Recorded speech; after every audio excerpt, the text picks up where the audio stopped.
name is Christine Yates, and it's an odd thing to say that it was my second pregnancy that actually brought me in contact with Ian Hutchison. During the course of my second pregnancy, I developed an overproduction of synovial fluid, which is normal in the course of pregnancy to help the pelvis to expand for delivery. In my case, the synovial fluid went to all my major joints, to my wrists, to my elbows, to my shoulders, and to my jaw.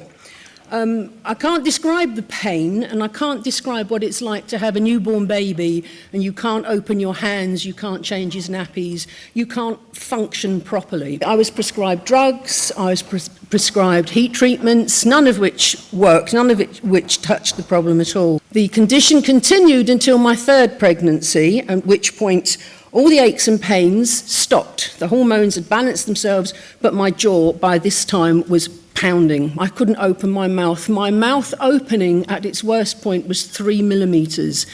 And I can't describe what it's like to have food poisoning and be unable to vomit unless you vomit out of your nose. And that happened to me on one occasion, and that's quite scary. My dentist said enough is enough, and she referred me to UCH.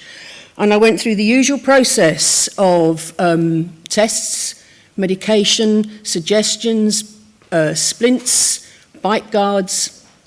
And at one stage I was told by a doctor that there is a procedure that exists to cure your problem, but I don't think it's right for you, so I'm going to put you on steroids.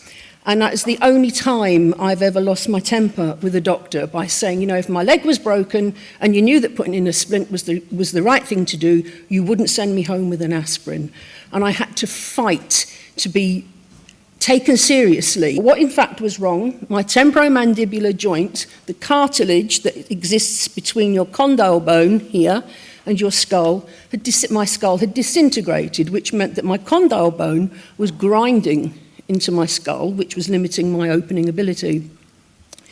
And Ian took over at this point and said, you know, this is what we can do, I can fix it. And he booked me in for 6 weeks later, and I had the first operation to repair the left side of my jaw, thinking that's it, I'm cured. But of course, unknown to me, because all the pain was focusing on the left-hand side, the right-hand side then kicked into gear and was in a worse state. So the following year, the right-hand side was repaired as well. I've subsequently had 2 repairs altogether on the right-hand side because it's played up, and at one stage I remember you telling me it was actually in fragments, but we left it and it sort of fused itself back together. I also had to have both parotid glands removed from my face for another reason, so all in all I have quite a tapestry on my face. I'm very lucky that my scars are very minimal. I have scars down my neck and scars in front of my ears. I look like I've had a very bad face job. Without what was done for me, I don't know where I'd be, because my sanity, with 3 young children and a home and a full-time job, was, it's hard to quantify. I would hope that this encourages doctors to listen, and that you come to the people like Ian and all the other doctors here who can help you with whatever your problem is.